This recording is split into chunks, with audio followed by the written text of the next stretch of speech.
Hello everyone, this is Moses from Zaatar Gardens. I'm going to be talking about my Dapple Pluot.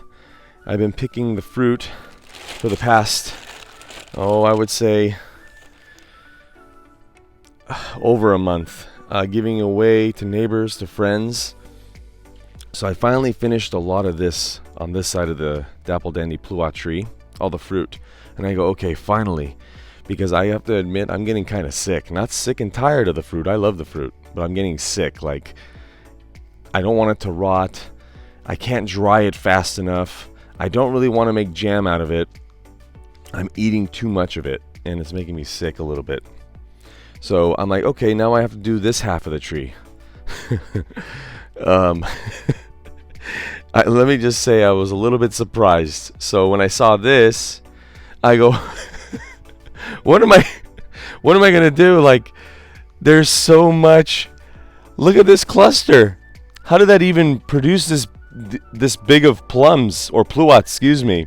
Those are huge, by the way. It doesn't look that big on the screen. If I can grab some, you see right here.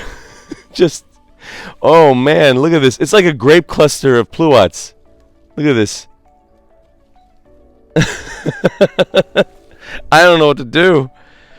I didn't thin at all, and I'm glad I didn't, to show that you can still get great size and great tasting fruit without thinning.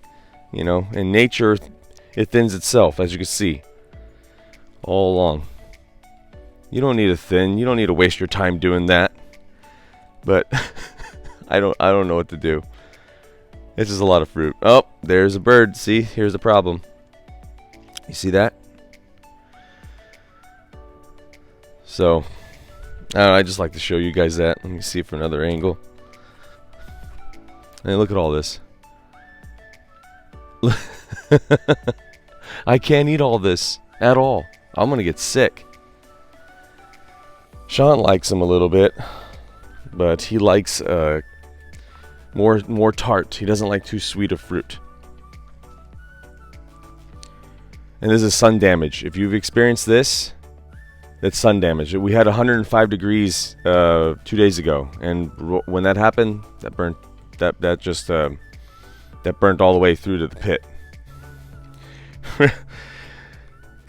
Wish me luck. Happy gardening.